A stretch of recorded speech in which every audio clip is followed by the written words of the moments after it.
V1. Pull up, pull up, pull up. Terrain, pull up, terrain. Welcome to the Flight Safety Detectives. Hosts John Golia and Greg Fife, two of the world's most respected aviation safety experts, talk all things related to aviation and aerospace. This podcast and the Flight Safety Detectives YouTube channel are brought to you by the Professional Aviation Maintenance Association, PAMA, and Avemco Insurance, a world-class provider of aviation insurance and your one stop for all general aviation insurance needs. Get a customized quote at avemco.com or give them a call at 888-879-0389.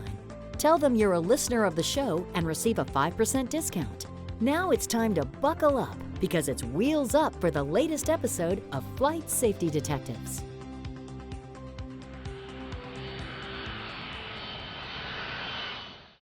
Well, hello, John. It's another episode of Flight Safety Detectives. We're going to have a great show today because we have an honored guest with us today, a new fresh face, one that a lot of people may have seen when they watch TV, especially the international type shows. So we're going to be talking to Geoffrey Thomas today about a variety of things, but primarily the Netflix show Downfall, which was basically an expose on Netflix about Boeing's rise and fall, if you will, really centered around the 737 MAX. So before we get to Geoffrey, I just wanted to say it's good to see you this early in the morning for us because Geoffrey's down in Perth, Australia, and it's the evening. So I will make that introduction right now. We're honored to have you, Geoff. You've got a storied career. You've been in the aviation business in a variety of different roles. You were editor-in-chief, as I recall, of Air Transport magazine, and right now you are the CEO of airlineratings.com. And you and I have had the opportunity over the years to exchange information on the big stories that make international news when it comes to aviation accidents and incidents. And I always learn a lot from your writings and, of course, the trading of information and fact finding, if you will. And between John and I with Flight Safety Detectives and both of our careers, we all deal in fact. And that's one of the things that I think gives you a lot of credibility worldwide. You're an award-winning writer for that very reason. And we're honored to have you on the show and part of the Flight Safety Detectives cadre. Thank you very much indeed. It's great to be here from down under. It's evening time here, and yeah, it's great to be on board. Thank you very much. Well, one of the I'm sorry, John, go ahead. I was just saying welcome, extending my welcome and relief because now that you're on the show, maybe Greg won't beat me up so much about my roommates, Orville and Wilbur. Yeah. Yeah, that's one thing I do with John because anything older than John, it's called dirt. So it's always an entertaining show when I get on a roll with John. But one of the things that we've talked about offline and really is a concern for those of us in this business who are fact-based investigators, writers, reporters, is this show that came out in February about Boeing. And Netflix put a lot of energy into it. They got a lot of people to talk on that particular show. And they went through really a storyline in the front half of the show about the 737 MAX accidents. They talked about some of the facts that were developed both in the Lion Air and Ethiopian Airways accidents. But as an investigator, somebody that's close to the process and, of course, dissecting the facts, conditions, and circumstances, I was very disappointed with the way they presented it, but not surprised because they were making this storyline about Boeing. And John and I have talked about it on this show. I've preached about it on a number of channels when I've been interviewed all over the world with regard to the accident process, and then of course the facts of the accident. And that was that, oh my gosh, let's go after the sexy story. And the sexy story in this case was, yes, the accident was the catalyst, but the sexy story was this quote love-in between the US FAA and Boeing, and self-certification and a variety of other things that really not only confused the issue and muddied the waters, but got people thinking in the wrong direction with regard to how aircraft manufacturers work, what the process is, and the interaction is between a regulatory authority and the manufacturer, and the fact that these designated representatives that operate on behalf of the certifying authority, even though they are paid by the manufacturer, they still have a responsibility to that regulatory authority, and that this is not unique worldwide. Airbus has a similar type program, Embraer, all of the major manufacturers, because their respective government agencies don't have the manpower to stack them in the manufacturing facilities to do what people think they should be doing with regard to regulatory oversight. So we have a lot to cover and unpack, but I wanted to get your thoughts, Geoff, on the Netflix show itself. John and I, we talked about it, and that was really one of the things that we wanted to do a show on, was to hold people accountable that if you're going to tell the story, that's fine, but make sure you're objective with it and balanced with it, and don't cherry pick some factoids to build a sensationalized story to open up a show like this. Look, absolutely, Greg. And, my comments, I'd like to start off by quoting Tom Hanks, who played Mr. Rogers in that terrific film a couple of years ago. And he said, the default position of an awful lot of media is cynicism. If it sells, it's a magnificent way to begin a public foray. We're going to blow the lid off something. And that really, to me, is the way a lot of media has treated this particular tragedy, the dual tragedy of the two accidents. It's all been about Boeing, and there's been virtually no real dissection of the role of Lion Air and Ethiopian in these two terrible tragedies that cost 346 lives. And certainly we're talking about the Netflix. The introduction talks to the wife of the captain of the plane. It doesn't even begin to touch on the co-pilot of the plane, because the captain was in fact controlling the aircraft. He was able to continue the flight, but when he handed the aircraft across to the co-pilot, that's when everything went completely awry. And one of the things that's been completely missed in all of the discussion about the co-pilot is his training report. And on one of the exercises, the trainer noted, application exercise for stall recovery is difficult due to the wrong concept of the basic principle of a stall recovery at high or low level. If you're a pilot and you don't understand the concept of a stall, you shouldn't be anywhere near the airplane. It's the fundamental of flying. Yet none of that gets coverage in this downfall program, and that's just the start of all the missing bits that permeate the first half of the show.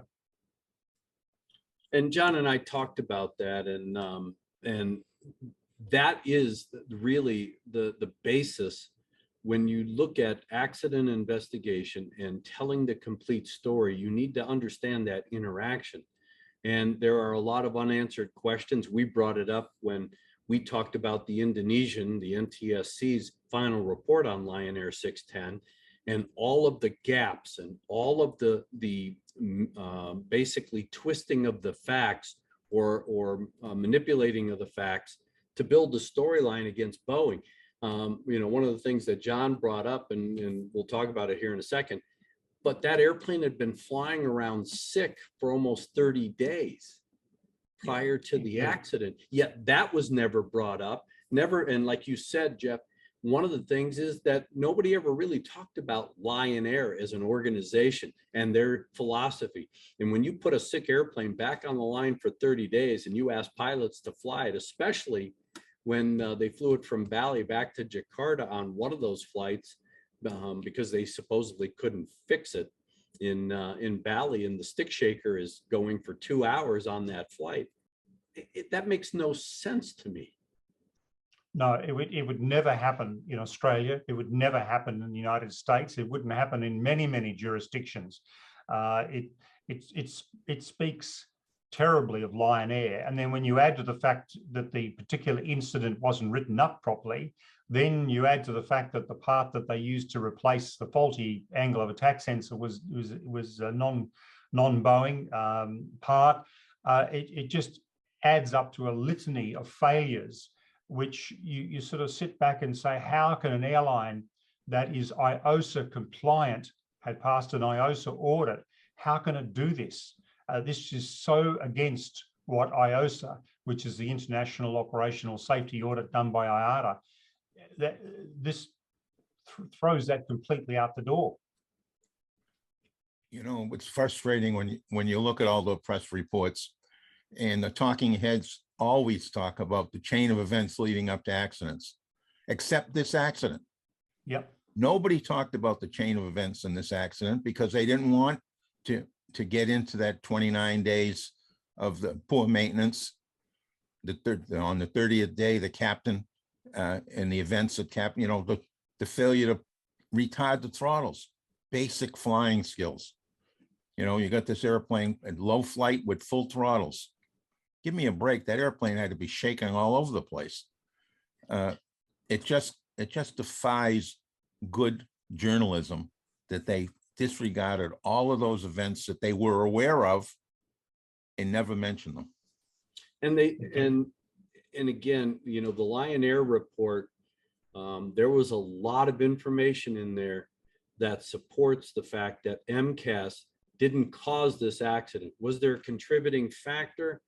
Yes, but it was in the last 52 seconds of that flight. And as you said, Geoff, that captain, John and I went through systematically and put a timeline together.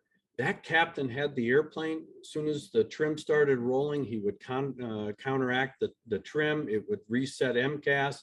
But there were things that were never really even discussed. And people that I know, both at Boeing and at FAA, when I brought it up, like they got a configuration warning right at liftoff on that flight. Now, the question is, why would they get a configuration warning right at liftoff? Well, nobody ever talked about that. Nobody ever identified it, and the Indonesians never addressed it. That was the start of that particular sequence that should have cued the pilots that, hey, something's going on here. We got a sick airplane. Let's go back.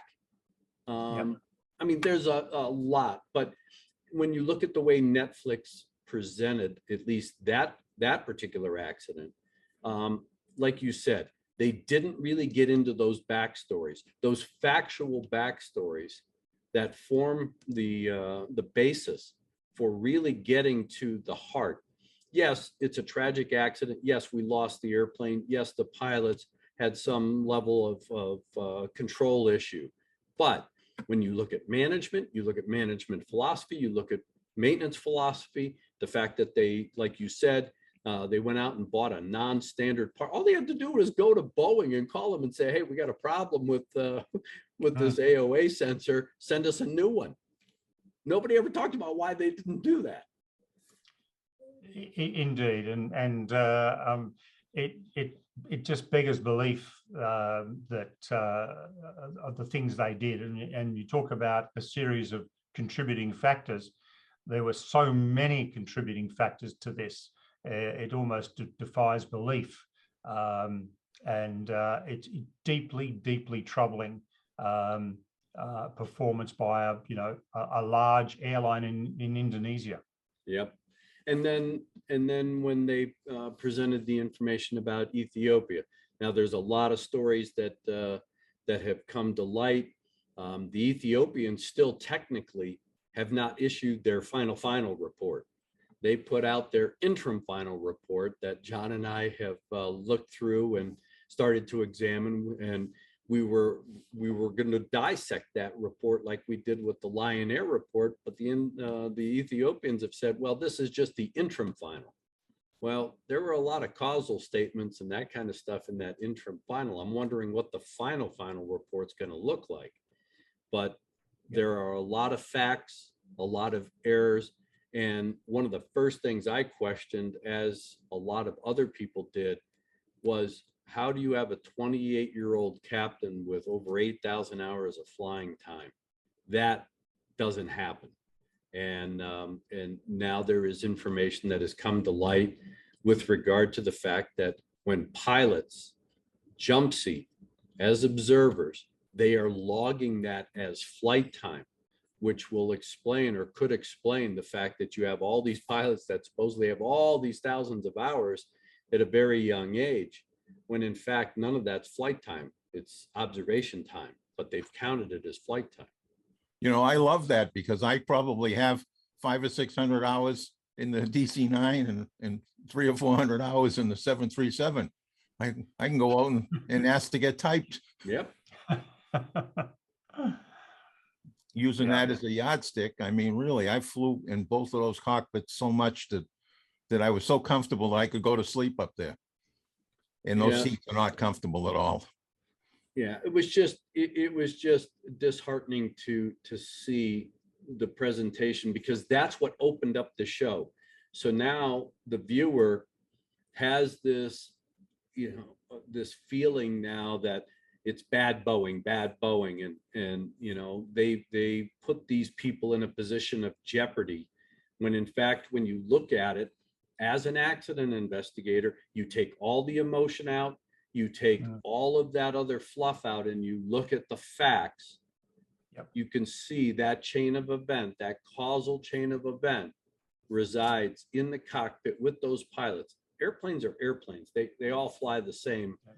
The fact is that when you dissect the role of MCAS in these accidents, it isn't as prominent as was portrayed in that Netflix special, or even that resides within the worldwide aviation community, where people are pointing the finger at the manufacturer. Indeed, and it goes, there's even another holistic view of this, and that is the drive by all manufacturers to improve safety in the cockpit by simplifying systems. And an Airbus check and training captain, colleague of mine who's recently retired from Airbus, he was based in Singapore. He said to me, only 10% of the pilots who come through our training facility have the ability to understand every single system in the aeroplane. And so, the drive has been to simplify. So when we have an engine fire, there's 2 or 3%, 3 or 4 procedures is all that's required to put the fire out, and then you land the aircraft. Whereas 30 years ago, it might have been 20 procedures. And as a captain, a Qantas captain said to me, we don't want our cockpit to look like a Christmas tree on New Year's Eve when something goes wrong. We don't want bells and whistles and sirens, and we just want some very simple, tight procedures to fix a problem. And that simplification, it manifests itself with this MCAS system, where they said, well, the philosophy was, okay, if there's something wrong here, it'll manifest itself as a runaway stab trim. So on the 737NG, there's 4 things that will cause a runaway stab trim. In the MAX, there's 5. And it's a memory item. If you've got a runaway stab trim, there's 3 procedures to shut it down. But in the case of Lion Air, they didn't know. They didn't know. It's a memory item, and they simply didn't know. The captain flying the day before, the captain who was an observer the day before, knew what to do and switched the system off. The 2 pilots flying from Bali to Jakarta did not.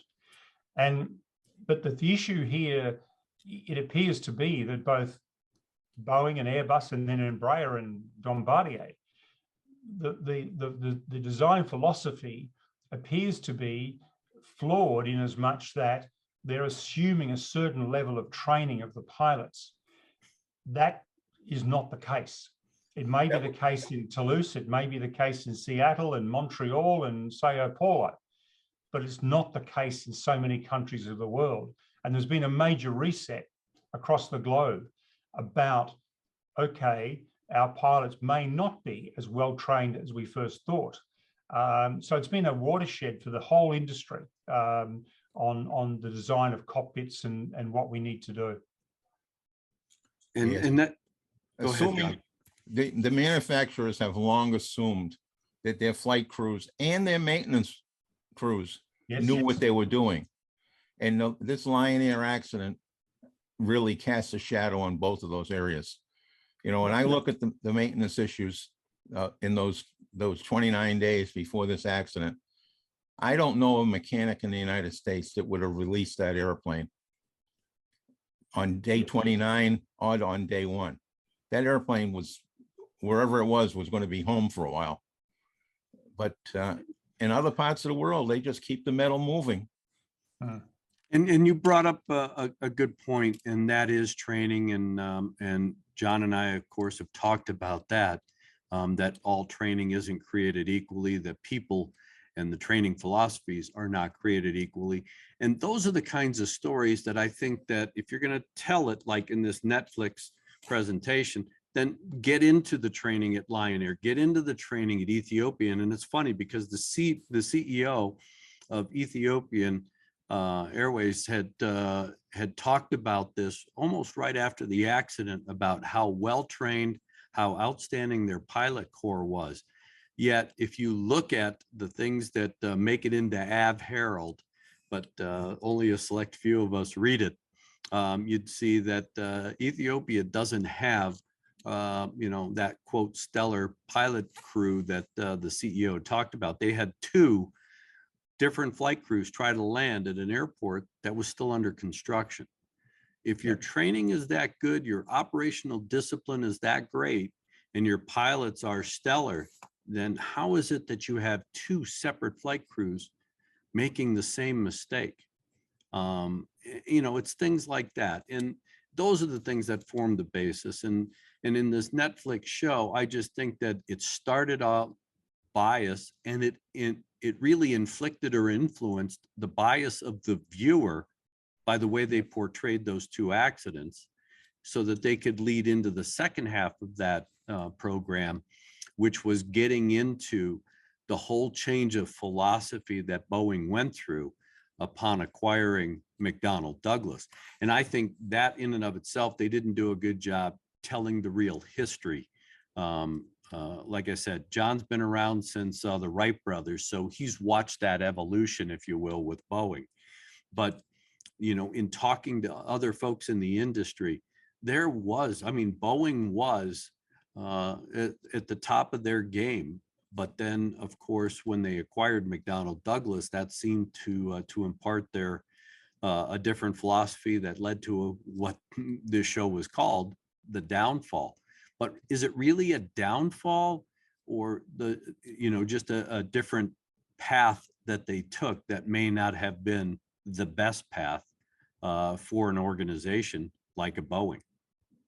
Look, I think the acquisition of McDonnell Douglas in one sense was a good thing, because it got them some military hardware like the C-17, the F-15 Eagle, the F-18, Apache helicopter, Delta rockets. It got them a lot of things they didn't have. But along with that came the management and the shareholders. And that was a serious issue. I mean, and if we go back a little bit in history, when McDonnell merged with Douglas back in 1967, they produced, out of that merger, they produced one new commercial airplane, the DC-10.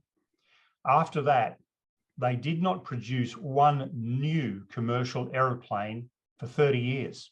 Yeah. And so for 30 years, they just did derivatives. And interestingly enough, their lack of spending on R&D, in 69, they won the contract for the F-15 Eagle.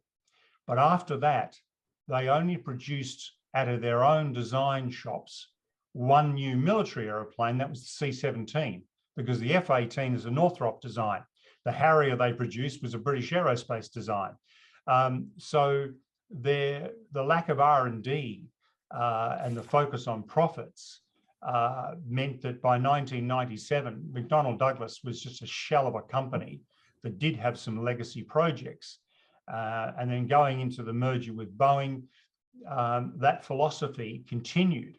And so with the 787, you had a situation where they insisted, this is the new management of Boeing, which was McDonnell Douglas, insisted on spreading the risk as far as you possibly could go, which resulted in the terrible delays with the 787 program that lasted 3 years, and some of the problems with the 787 program, and also resulted in Boeing not going ahead with a totally new 737 replacement, but another derivative.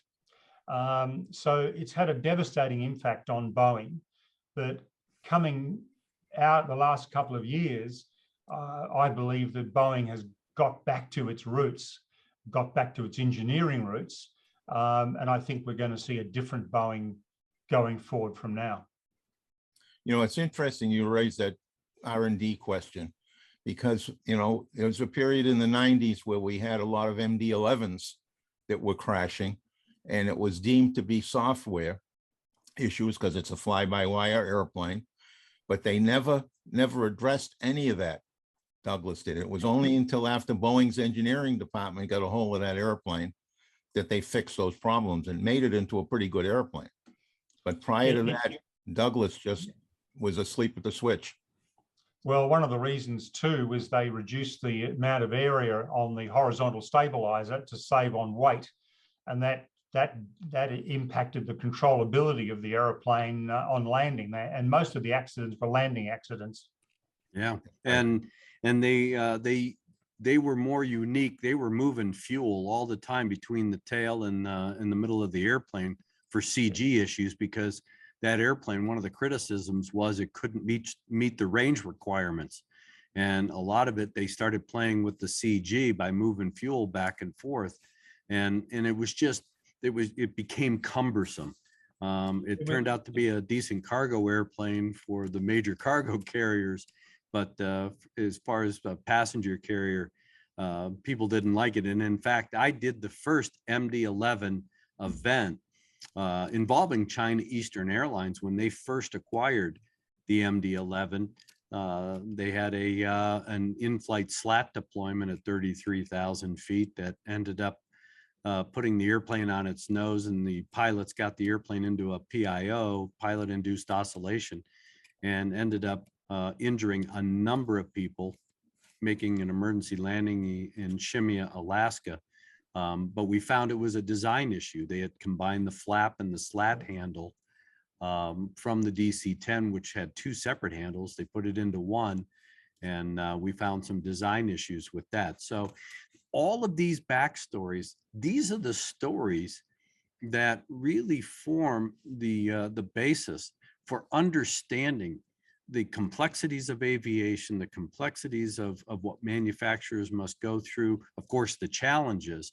And I think that the Netflix show had an opportunity to enlighten people to more of those aspects than what they did, but it was obvious that wasn't their intent with the show. It was, let's poke Boeing, let's poke the bear and show how bad they are. And then we'll also, slap the FAA for not having as much oversight as they should have had. Well, that FAA situation is extraordinary. I mean, a lot of the heat has come from Congress, and how could you possibly do this? But in fact, it was the Congress of the United States starving the FAA of funds, and it was their push to move the oversight and the certification to the manufacturers. So it's really extraordinary the way this thing has turned around. And one of the other things we must remember, though, is this same oversight, certification oversight, certified the 777, certified the 747, and a variety of aircraft that have been perfectly, have performed perfectly in service. So, it's not a totally flawed system at all. It just reflects the fact that, Boeing and Airbus and other manufacturers, they have the expertise, they have the experts, they have the top aerospace engineers, avionics people, computer people who really do understand what they're doing. And that's why one of the drivers of moving that certification to the manufacturers was all about. Yeah. Interesting with the engineer that took all the blame for the MAX because of the emails. And that court case was just recently settled. And what, 2 hours, Greg? Yep. The jury took 2 hours to clear all the charges against him. Yep. So he was convicted in the press, but when it finally got to court, in less than 2 hours, the jury decided that he wasn't to blame. And one of the things too is, we had this 245-page congressional inquiry into the MAX came out in 2020. One of the things that absolutely blew me away was that in this report, they were referencing as their source of information tabloids, the Daily Mail in England, and they never once referenced Aviation Week and Space Technology, Sean Broderick and Guy Norris, the two real MAX experts who did countless stories about what was really, really going on. They never referenced them once. And you sort of think, well, the Congress of the United States, they should be producing the very, very best reports there are. And a lot of these media outlets just take this report. And I think one of the opening statements of the congressional inquiry was, there's a tremendous financial pressure on Boeing to beat the A320neo, resulted in extensive efforts to cut costs and maintain schedule. And that was based on a New York Times story, go, go, go, to beat the A320neo. And the reality is the 737 MAX was the longest, had the longest development time of any Boeing airplane ever. I mean, it was about 5 years that Boeing built the 747 in 3 from scratch. The 737 MAX was a derivative. It took 5 years, and the pacing item was the engines. So there was no rush. There was no frantic, battle to keep it on schedule, because they couldn't get the engines for 5 years. That was the pacing item. And so you wonder why some of these tabloids or some of these newspapers get the story wrong. If the Congress of the United States doesn't get it right and quotes the wrong people, then who's to blame? Because the facts. I'm smiling inside. I know, Greg, I'm smiling inside because you're looking at two guys who made multiple trips to DC to meet with that staff and to set the record straight. And everything that we brought with us and everything we talked to them about vanished. Well, it went into a black hole. And that's interesting you mentioned that, John, because I know that Greg has had this problem and I've had this problem. The narrative now around the globe is Boeing was at fault. That's it. Now, I've been on various TV programs, and I know that Greg has as well, talking about the MAX.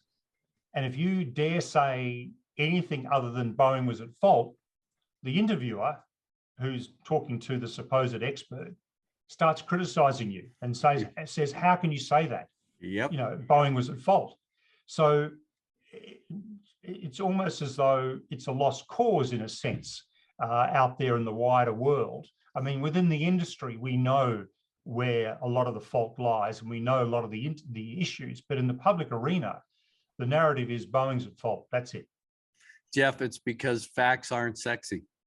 No, they absolutely they not. are turning these sexy stories. And John and I were very critical when those congressional hearings were taking place. One, because we were frustrated because we did spend a lot of time up on the Hill trying to educate them and put all of these facts in context.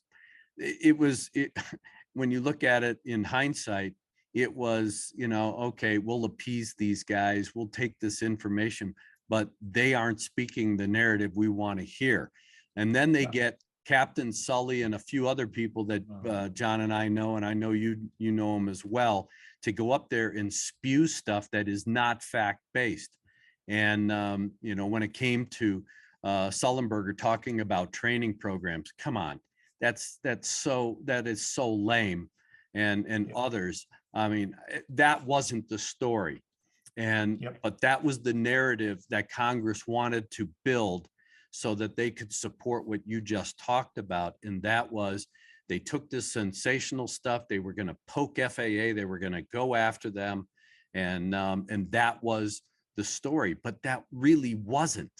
No. And like you said, Boeing has been successful. I don't know how many derivatives of each model aircraft they've put out over the years that have been successful. And okay, there are, right now, Airbus has issues with the Neo. They got issues with the A350 and, the carbon composite materials they're building their fuselage, but nobody hears about that. Why? Because they haven't been involved in a crash and the spotlight hasn't been put on them. Yeah. Airbus went to school on the MAX accidents because they have that similar system on the airplanes. And my friends that work for Airbus have told me that Airbus dispatched teams around the country to go check their airplanes and make sure the training on those systems was up to par. Yeah. Because they too know, like others know, that in parts of the world, pilots are not trained the same as they are in the West. There's a reason why there was no problems with hundreds of MAXs in the US or in Europe. There's a reason why, and nobody has compared the training syllabus that is done in the US and Europe with what is done in Asia. The time spent, the basic knowledge. Nobody has done that. Well, the other thing too is, if something is a memory item, that's what it's supposed to be, a memory item. You don't need to look up a manual. Which is what the captain of the Lion Air plane was doing. He pulled out the manual. That's why he gave the plane to the co-pilot. But this was a memory item. And so it's like a fire drill. You absolutely instinctively know what to do. And it's not as though the system was hidden, as some people suggest, this dark, secret, hidden. You've got a runaway stab trim right beside your right or left knee, depending on who you are. And it's noisy, it's irritating, and it's just there. Exactly what the problem is if you know a memory item, and runaway stab trim is a memory item. Yeah, and it just defies logic. But John and I have talked about this. I preach it all the time. I know you know it, Geoff, and that is the fact that there are a lot of pilots around the world that know how to fly. There are very few that understand flying, and in parts of the world, like Indonesia, because I spent a lot of time over there working on Silk Air and got to know that culture and know those pilots and everything else. They're very good at going in a sequence or following a checklist, but if something happens that isn't on a checklist or isn't in a systematic process, they don't know what to do. They're either very black or very white, and if it happens in the middle, they don't know how to handle it. And like you said, why would you pull the manual out? He had the airplane under control fly it and bring it back home. Don't fly away from the airport. Well, I've also spoken to several training facilities, and I won't mention their names, in the Asian area. And, I asked them who their clients are, and I asked them about some other airlines, and they say, no, our training is too expensive. They do their own. And so you start to wonder. And a couple of the training captains that I've spoken to, they tell me tales of pilots coming through. 51% pass mark is fine. That's just fine. That's Wow. okay. And some of them, they fail. They go back to the airline. The airline comes back to them and says, we want these people passed. So, there are some serious issues, not just in Asia, in other parts like Pakistan as well, where the training, globally needs to be harmonized. The whole standard needs to be lifted. Otherwise, we're going to have more of these sorts of terrible tragedies occurring. Even though aeroplanes themselves are inherently safer than they've ever been, we still have these black swan events. And then we have a situation where they have no idea what to do. And John, we've talked about the fact that that kind of philosophy doesn't just reside in the cockpit when it comes to training and expertise. I mean, you got maintenance folks that, again, they have the same issues, and they lack the training, they lack the skills, and then when it comes to, well, we got to get a replacement part. Well, let's just call Boeing. No, let's buy it in Miami, over the internet. Most mechanics don't have control of that. You go to the formal supply system, and there's a buyer someplace that will buy that part for you if you don't have it in stock.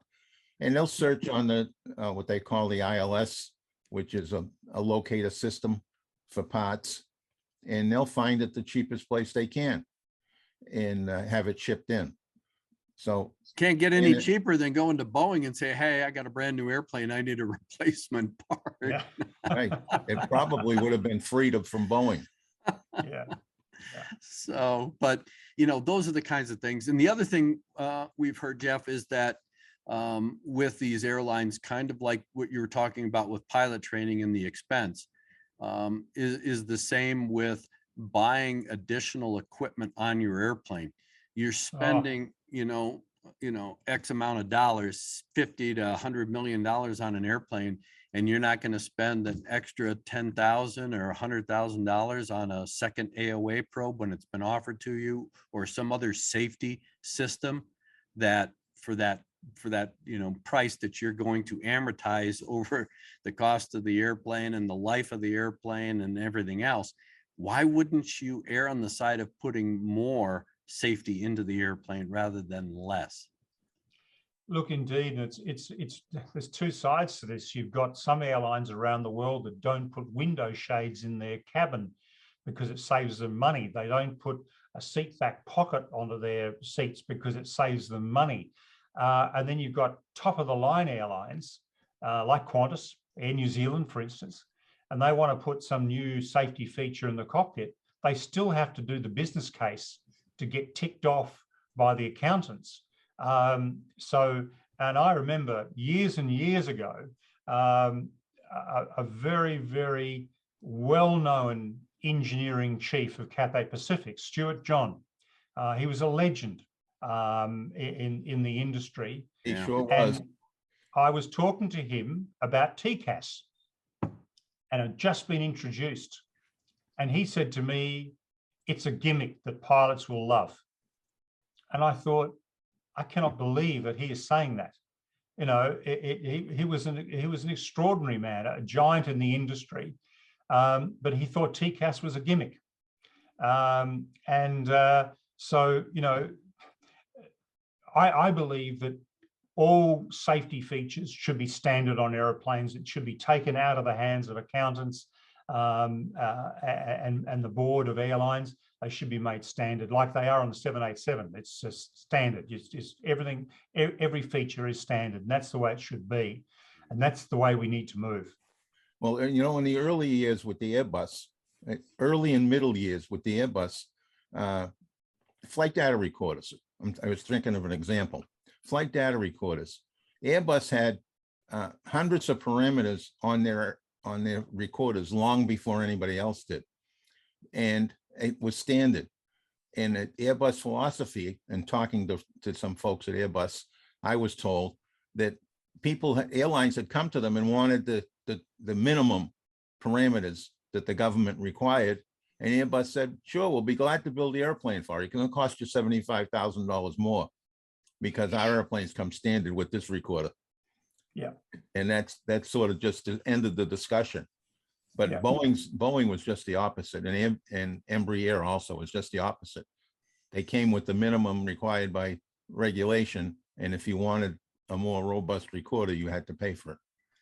Yeah. Bombardier too. I worked for a charter company, and I convinced the owners that as they were buying a new Learjet to get a decent recorder on it. And Bombardier came back to them and said $75,000 to put the recorder on. And it was a mostly digital airplane already. So it's, if they're all set in their ways sometimes. Yeah, indeed. Geoff, you've got your fingers on the pulse around the world in the airline business, and of course, I value what you write when you're writing about a variety of different subjects. We've had a couple of recent events. Of course, China Eastern and the 737. There are a lot of rumors floating around. There's some exposés on YouTube with regard to two real different philosophies. One, of course, an intentional act. I was involved with Silk Air, so I've seen that before. We saw it with Egypt Air 990 and others throughout history. And these intentional acts do have some telltale signs that tip the investigator off that, yep, there are too many similarities to be anything but this particular type of event. But then there's also some information out there that the 737-800 may have been involved in a significant tail strike. And of course, if you have a bad repair, we've seen this too in the past, especially with China Air. John and I talked about that, and JAL and others, where you've now had an aft pressure bulkhead that's let go, which compromises the structure, especially the tail section of the airplane. What are you hearing through your channels as far as where the Chinese may be taking this? They have several folks from the NTSB helping them, only specifically, which is very curious to me, because I spent a lot of time at the NTSB running around the world as an accredited rep, working with the Chinese and others, where we had unfettered access. But I've heard that they put limitations on exactly what the NTSB was there to do, and that was to help them with the recorders and nothing else, which again, I find that very strange. Are you hearing anything with regard to that particular event? Well, yes. I mean, the fact that the debris was found 10 kilometers away from the actual crash site. It's about 7 miles away from the actual crash site. Certainly leads one to think that there's been some event that's precipitated the plane going down. And the vision we've seen, and I've seen several different angles to it, it seems to show that the tail is missing from this aircraft. Although that's not conclusive, but it appears as though the tail may be missing. Whether a failure of the aft pressure bulkhead caused that, or whether there was a small explosion of some kind, a bomb type situation, we just don't know. But certainly the aft pressure bulkhead is a smoking gun, if you like. And then you're absolutely right. The profile of the descent appears as though it could be a human factors issue, as we like to say, possibly involving one of the pilots. And there's various stories going around about that as well.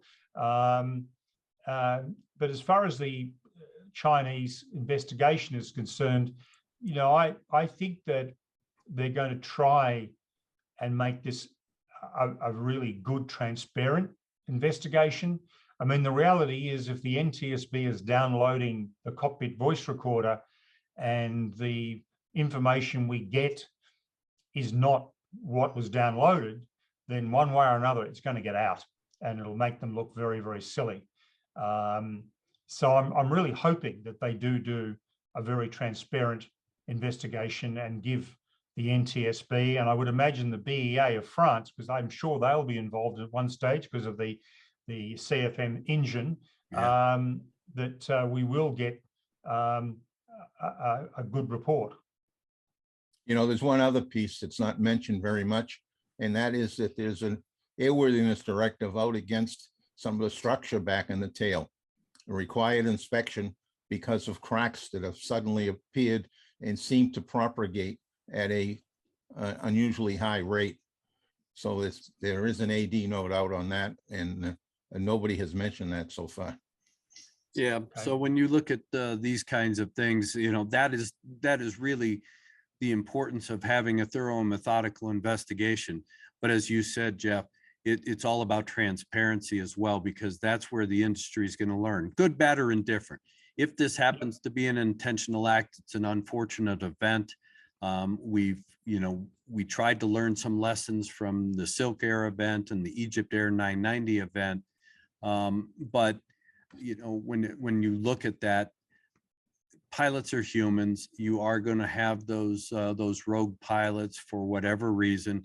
Of course, we're going to have you back on the show because off air in our discussion about MH370, we definitely want to spend time with you and walk through the entire litany of all of the possibilities and all of the junior experts out there, the junior investigators who have come up with their own storyline as to what happened with MH370, other than the fact that it's sitting on an island and they're going to make a new Gilligan's Island TV show out of that particular event. But you being down in that part of the world have a great understanding of the multiple storylines and a lot of the players who have been in attack mode of the Australian government, the Malaysian government, and in their efforts to try and find this aircraft. So we are definitely going to invite you back for that particular show, because I think that we've gotten a lot of requests for us to talk about MH370.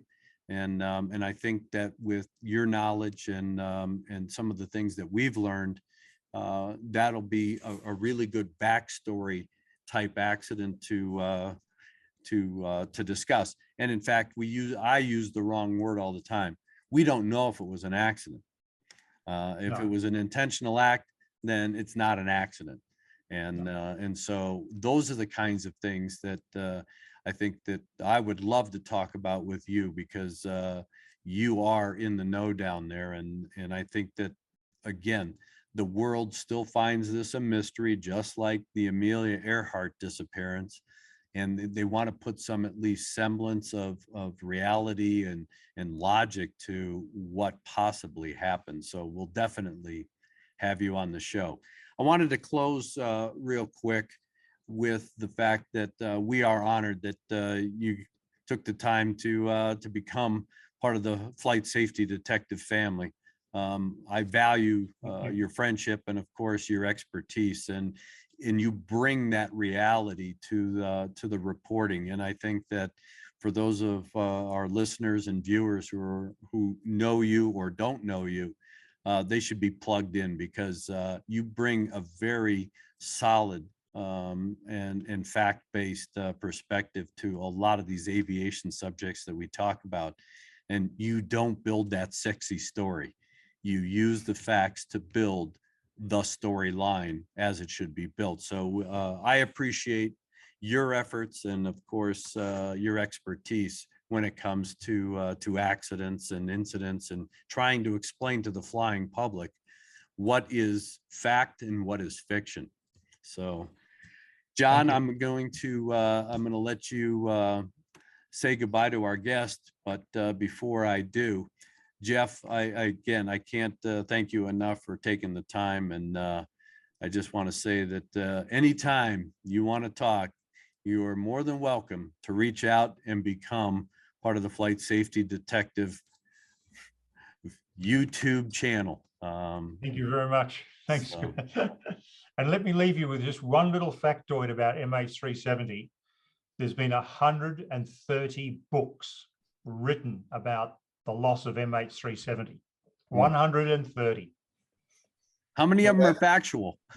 The best one is The Psychic's Guide to the Loss of MH370. I think that's the most honest. The Psychic's Guide. I love that. I'm going to have to definitely put that on my reading list. So are you telling me that M370 was the Full Employment Act for writers? Yeah, absolutely. Wow. Well, John, it's been, I think, a great episode of Flight Safety Detectives.